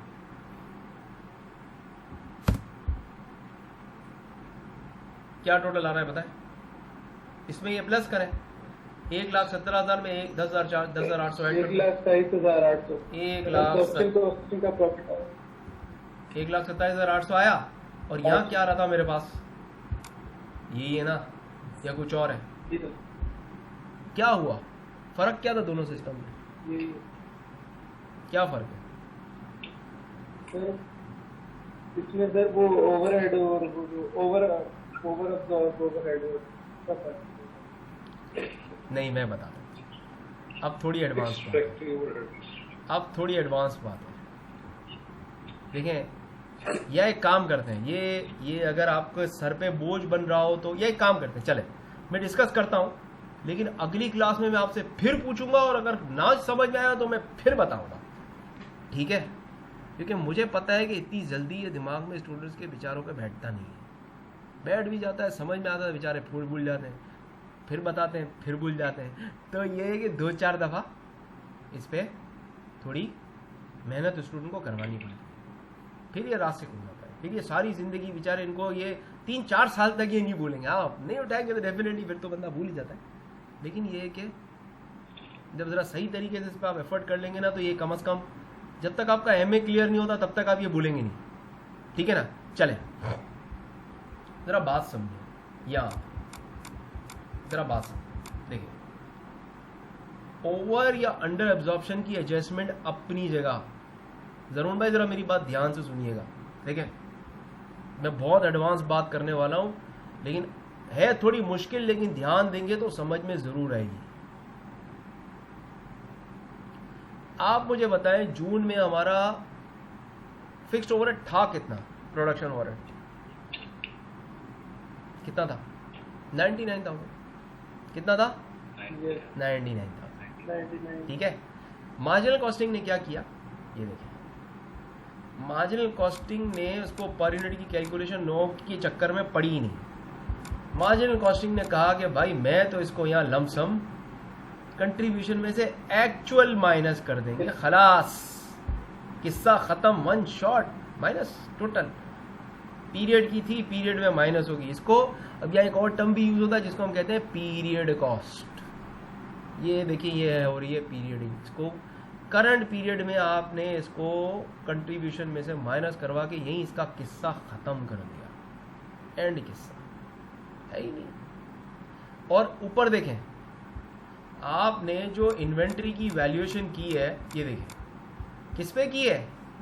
वेरिएबल प्रोडक्शन कॉस्ट पे की है, उस पे 9 शामिल नहीं किया। आपने 9 इंक्लूड किया ही नहीं है ही नहीं। देखे ना, किया है नहीं किया? 25 देखिए ये आपकी ऊपर देखें, ऊपर देखें, यहाँ देखें, यहाँ अगर ये ओपनिंग इन्वेंट्री होता तो भी किस पे 25 ही होता ना, क्योंकि वो भी क्या है, चले मैं इसको ठीक कर देता हूँ, ये धन हकीकत ये 25 ही है, लेकिन क्योंकि यूनिट ही नहीं है तो आया नहीं रहा, वरना अगर ओपनिंग इन्वेंट्री होते तो ये इससे मल्टीप्लाई होता, वैल्यू आती, आएगी आपकी। अभी जब जुलाई की में रिकॉन बनाएंगे तो आएगी भी, बहरहाल तो जुलाई को बाद में देखते हैं हुआ क्या। Are you ready? बड़ी बात करने वाला हूं। मार्जिनल कॉस्टिंग ने तो पर यूनिट में फिक्स कॉस्ट का रेट लिया ही नहीं और लमसम में से माइनस कर दिया। एब्जॉर्प्शन कॉस्टिंग ने क्या किया? एब्जॉर्प्शन कॉस्टिंग में यहां देखिए 14,000 को 9 से एक्स्ट्रा मल्टीप्लाई किया, आपके पास यहाँ 1,26,000 आ गया। अच्छा, 27,000 की एडजस्टमेंट आपने यहां कर ली, ओके।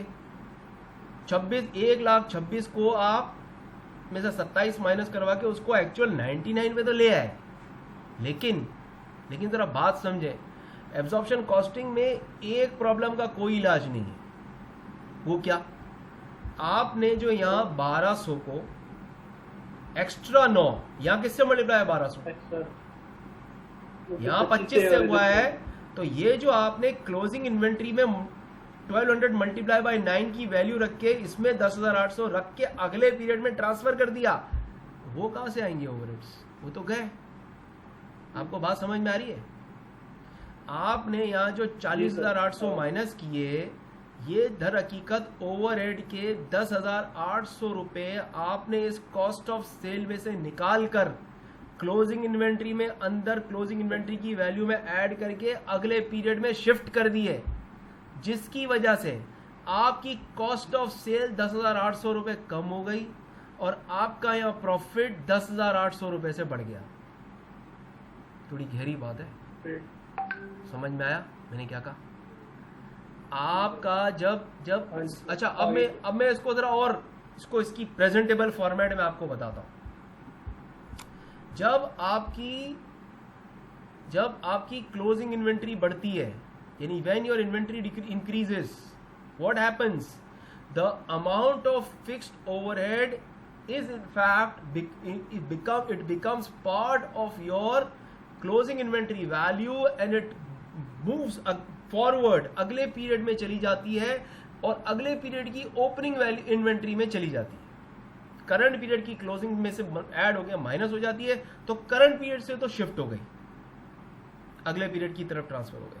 तो अब मुझे बताएं कि जब यहां से आपकी अमाउंट की वैल्यू ओवरहेड में से 99,000 में से 10,800 की वैल्यू क्लोजिंग इन्वेंट्री में जब ऐड हुई, तो यहाँ की कॉस्ट ऑफ सेल से निकल गई और वही डिफरेंस आ रहा है आपका प्रॉफिट का। तो हमने क्या किया? देखिए, मैंने जब आपको रिकंसिलिएशन बना के दिखाया तो मैंने यही किया है। अगर ओपनिंग इन्वेंट्री में आती तो पिछले पीरियड का ओवरहेड यहाँ रिलीज हो रहा होता, पिछले पीरियड का ओवरहेड रिलीज होता। ये क्या है? अमेरिकन टर्म्स में एक टर्म यूज होती है जिसे कहते हैं डेफर्ड और रिलीज्ड। वो क्या है? देखिए, अब मैं इसको अमेरिकन टर्म्स में समझाता हूं। अमेरिकन किताबें क्या कहती हैं? डेफर्ड और रिलीज्ड। वो क्या है? आपने यहां जो काम किया है, ये देखिए, ये जो आपने काम किया है, ये 10,800 आपने यहां पर इस क्लोजिंग इन्वेंट्री में रख के ओवरहेड की 10,800 की अमाउंट अगले पीरियड के लिए डेफर्ड कर दी, ट्रांसफर कर दी, शिफ्ट कर दी। ओके, शिफ्ट हो गई। तो वो जो शिफ्ट हुई उसने कॉस्ट को कम कर दिया, जिसकी वजह से आपका प्रॉफिट यहां देखें, यहां आपका प्रॉफिट ये देखें, आपका इतनी ही अमाउंट का डिफरेंस आ रहा है। Any problem? जी, कोई प्रॉब्लम तो नहीं? चलें अब आगे बढ़ते हैं। अब मैं आपके सामने रिकंसिलिएशन बनाऊंगा, एक्सक्यूज मी, अब मैं आपके सामने रिकंसिलिएशन बनाऊंगा जुलाई का। देखिए,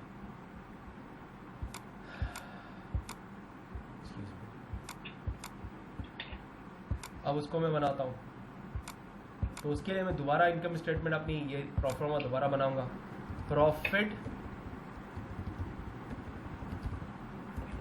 रिकंसिलिएशन स्टेटमेंट फॉर जुलाई। वही स्टार्ट कहां से करें? Profit as per marginal costing कितना आ रहा है जुलाई में, बताएं प्रॉफिट क्या आ रहा है? 81 क्या लेस करेंगे? Opening inventory at OAR। क्या ओपनिंग इन्वेंट्री कितनी है? 1200। OAR कितना है? 9। कितना फिगर है? 10,800। वही 10,800 पहले प्लस हुआ था, अब क्या हो जाएगा? माइनस हो जाएगा। ऐड एंडिंग यानी क्लोजिंग इन्वेंट्री कितनी है एट OAR? कितनी है? 400 एट 9। 9 कितनी फिगर आ रही है? 36 ये क्या होगा? ये प्लस होगा। अब बताएं आपके पास प्रॉफिट 73,800।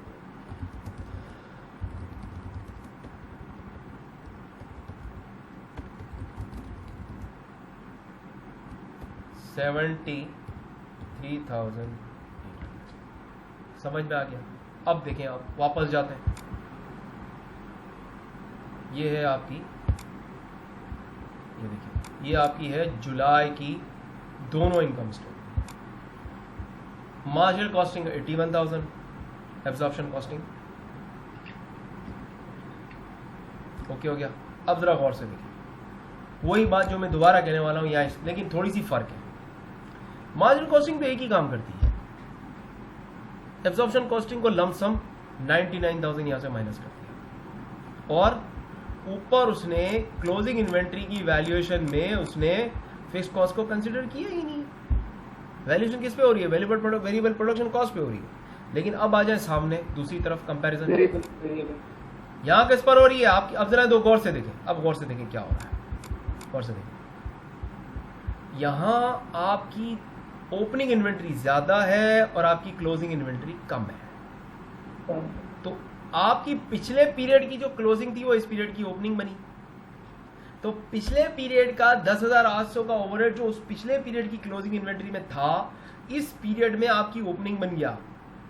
कॉस्ट ऑफ सेल में प्लस होता है, तो ये 10,800 यहां प्लस हुआ। देखिए, पिछले पीरियड की का ओवरहेड 99,000 में से, पिछले पीरियड के 99,000 में से, क्योंकि हर पीरियड का ओवरहेड एक्चुअल ओवरहेड 99,000 ही है, तो पिछले पीरियड के 99,000 में से 10,800 का ओवरहेड यहां आया ओपनिंग इन्वेंट्री में। लेकिन ट्रांसफर कितना हुआ है? अगस्त में कितना ट्रांसफर हुआ है? सिर्फ 3600, सिर्फ 3600, क्योंकि देखा क्लोजिंग इन्वेंट्री ट्रांसफर करती है ओवरहेड को अगले पीरियड में। तो पिछले पीरियड का जो ओवरहेड रिलीज हुआ है एज पर अमेरिकन टर्म वो है 10,800, और अगले पीरियड का ओवरहेड जो डेफर हुआ है वो सिर्फ 3600 है। कितना है? देखिए ना, इसमें मल्टीप्लाई करें, 400 मल्टीप्लाई बाय 9, 3600 अगले पीरियड में डेफर हुआ। तो पिछले पीरियड का ओवरहेड जो 10,800 आपके पास ट्रांसफर होकर आया था, रिलीज हुआ था, उसमें से सिर्फ 3600, 10,800 जो आया था उसमें से सिर्फ 3600 अगले पीरियड में गया। बाकी 10,000, बाकी आपका 7,200 का एक्स्ट्रा ओवरहेड पिछले पीरियड का इस पीरियड की कॉस्ट ऑफ सेल में ज्यादा शामिल हो गया। कितना? 7,200 का, 7,200 का। तो उसी वजह से आपकी एब्जॉर्प्शन कॉस्टिंग की प्रॉफिट में, इनकम स्टेटमेंट में कितने का डिफरेंस है? दोनों में 7,200 का डिफरेंस है। समझ में आया? यहां देखें, दोबारा सुने, मैं दोबारा कहता हूं। एब्जॉर्प्शन कॉस्टिंग ने पिछले पीरियड की ओवरहेड के 99,000 में से 10,800 को आपके जुलाई में ट्रांसफर कर दिया, यानी रिलीज कर दिया। लेकिन आपकी क्लोजिंग इन्वेंट्री चूंकि कम है, तो सिर्फ आप कितना शिफ्ट पर का है? अगस्त में कितना शिफ्ट कर पाए उस ओवरहेड में से? 3600। तो पिछले पीरियड के ओवरहेड में से 7,200 ने किसके प्रॉफिट को नुकसान पहुंचा दिया? आपके एब्जॉर्प्शन कॉस्टिंग के प्रॉफिट को कम कर दिया। कितने? तो इन दोनों का डिफरेंस ले 7,200। देखिए, दोनों का डिफरेंस यहां से यहां का डिफरेंस 7,200 ही है जी। अब मेरा एक क्रॉस सवाल सर, ये जी, ये एंड पे ये शुरू भी इससे किया और एंड पे भी ये अब्जॉर्प्शन का। सॉरी, ये मैंने टेक्निकली यहाँ ये मेरे से वो हुआ है, टाइपिंग एरर है। अब सही है, ऊपर भी मैंने यही किया है। अभी बताता हूँ, ये देखिए, ये यूं है, ये लाइन यहाँ बीच में है, ये profit reconciliation statement for July है, और ये जो ऊपर है ये profit reconciliation statement for August है।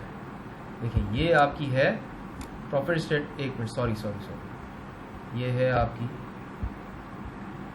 आपकी profit state reconciliation statement for the month of June, और ये है आपकी यहाँ से profit reconciliation statement for the month of July. जी कोई प्रॉब्लम तो नहीं? अच्छा, रात हो गई है, मेरे ख्याल से ज्यादा सबको नींद आ रही है जी। तो मुझे कौन एक्सप्लेन करेगा, मैंने बताया मैंने क्या की, क्या समझाया आपको? जी भाई, कौन मुझे समझाएगा? जी सिराज भाई, कुछ समझ में आया? जी सिराज भाई, जी फारूक भाई, आपने डेफर्ड और रिलीज का तो मैम ने इशू रेज किया था, आपने भी इसी तरह की बात की थी।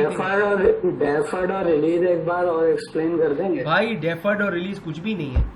डेफर्ड का मतलब है पोस्टपोन करना, डेफर्ड का मतलब है शिफ्ट करना। डेफर्ड का क्या मतलब है? शिफ्ट कर देना।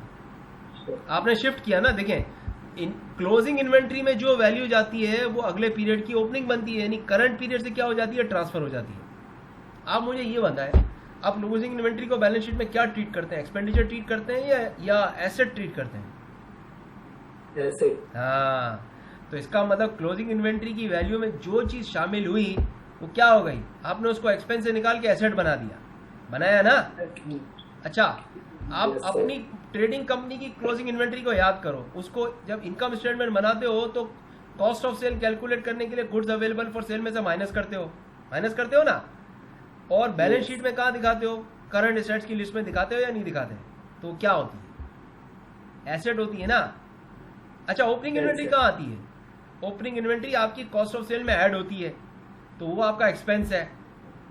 वो आपका क्या होती है? टेक्निकली कॉस्ट ऑफ सेल का पार्ट बनती है, लेकिन closing inventory cost of sale को कैलकुलेट करते हुए माइनस होती है और जाके बैलेंस शीट में शो होती है। अगर आप मंथली बैलेंस शीट बनाओगे ना, तो ये जो क्लोजिंग इन्वेंट्री की वैल्यू है ना, ये वाली, कौन सी? ये क्या आएगी? कहाँ आएगी बताएं? ये क्लोजिंग इन्वेंट्री की जो भी वैल्यू है ना, 34 से ये बनेगी, मंथली मैनेजमेंट पैक का पार्ट बनेगी, आपकी बैलेंस शीट में शो होगी मंथली। और ये क्या है? ये जो क्लोजिंग इन्वेंट्री है ओपनिंग इन्वेंट्री के तौर पे शो होगी, लेकिन ये जो ओपनिंग इन्वेंट्री है ये क्या है? ये जा रही है किसके अंदर? ये आपकी इनकम स्टेटमेंट को हिट कर रही है, कॉस्ट ऑफ सेल को कम कर रही है। देखें ना, यहाँ देखें, क्योंकि जब कॉस्ट ऑफ सेल में ओपनिंग इन्वेंट्री जाती है तो वो आपके, देखें, ये देखिए, ये आपके आप क्या कर रहे हैं यहाँ पे, यहाँ देखिए,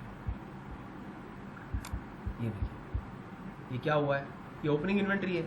अगले पीरियड के ओवरहेड को ये ट्रांसफर इस पीरियड में लेकर आ चुकी है, और यहाँ क्या हो रहा है? ये 400 से आपने कम शिफ्ट किया। इसमें कितना ओवरहेड शामिल है बताएं? ये देखिए, इसमें कितना ओवरहेड शामिल है मुझे आप सिर्फ ये बता दो। एक मिनट, इसके अंदर आपका कितना ओवरहेड शामिल है? इसके अंदर शामिल है 10,800, और इसके अंदर शामिल है, इसके अंदर कितना शामिल है बताएं? इसके अंदर शामिल है, एक मिनट, 3600 जी, इसके अंदर शामिल है 3600। तो 10,800 पिछले पीरियड का यहाँ आया, जिसमें से सिर्फ 3600 ट्रांसफर हुआ। मैं लिख देता हूँ सवाल, तो पेन से लिखूंगा ना तो जरा अलग दिखेगा। देखिए, यहाँ है आपके पास, यहाँ इसमें शामिल है, इसमें शामिल है 10,800, और इसमें कितना शामिल है? इसका मतलब ये कि 7200 से कॉस्ट हमारी बढ़ गई। कॉस्ट ऑफ सेल आपकी 7200 से बढ़ गई, और इसी वजह से आपका एब्जॉर्प्शन कॉस्टिंग का जो प्रॉफिट है वो 7200 से मार्जिनल कॉस्टिंग के प्रॉफिट से कम हो गया। बस यही फर्क है, इतनी बात समझानी है। और एक और बात, और इसको और अगर शॉर्ट करना हो तो इसका एक रूल है, वो मैं आपको लिखवा देता हूँ, वो नोट करें आप। चले, जी इसका एक शॉर्टन रूल है, वो क्या है, शॉर्टन रूल है। इसको अपने पास आप जॉट डाउन कर लें, आपकी जिंदगी आसान हो जाएगी। अब मैं आपको रूल बना रहा हूं, rules. Rule number 1, when inventory, इसको लिखे, इंक्रीजेस, क्या मतलब, closing inventory more than opening inventory, ठीक है। एब्जॉर्प्शन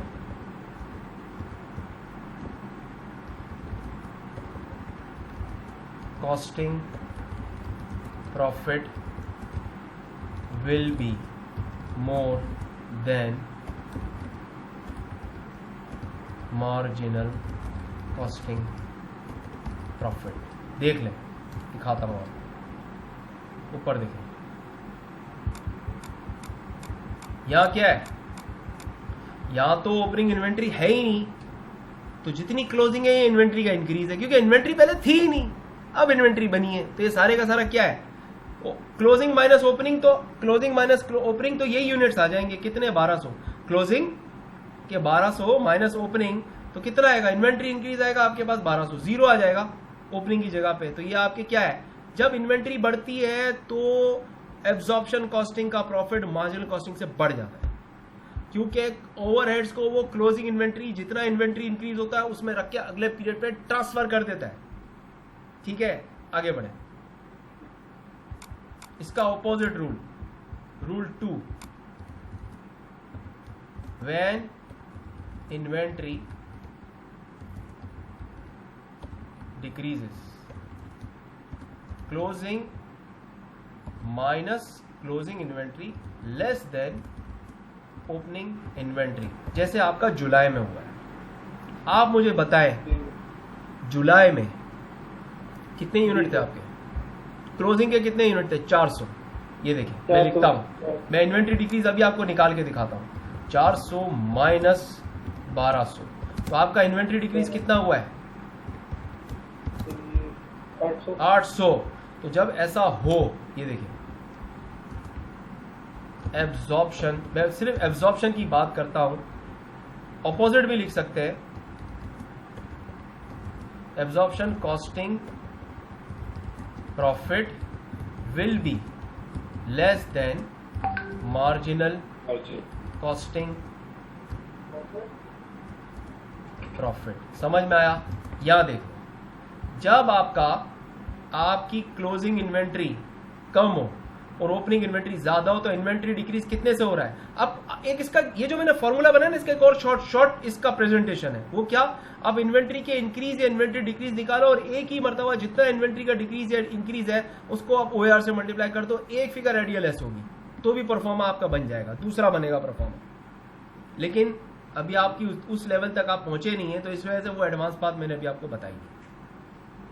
ठीक है, आपने सिंपली क्या करना है, या यूनिट्स का डिफरेंस ले और मल्टीप्लाई बाय 9 कर दें, यहां यूनिट्स का डिफरेंस ले मल्टीप्लाई बाय 9 कर दें।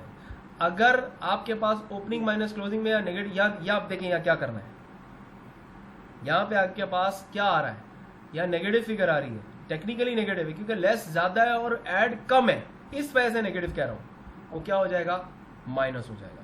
तो आप आपने वो यहाँ यूनिट्स पे डिफरेंस नहीं लिया है, इंडिविजुअली फिगर्स का फिगर निकाल के ज्यादा वाली फिगर माइनस कर दी और कम वाली फिगर ऐड कर दी। अब समझ में आ गया? एनी इश्यूज, कोई प्रॉब्लम तो नहीं? चले, मेरे ख्याल से आज के लिए इतना काफ़ी है। अच्छा, आज की क्लास रिकॉर्ड भी हो गई, अल्लाह का शुक्र है, और इंशाल्लाह ये मैं सेव भी कर लूँगा और इसको अपने ग्रुप पे डाल दूंगा। अगर किसी को ये रिकॉर्डिंग चाहिए हो तो मैं दे दूँगा। ठीक है, चले, thank you very much. Any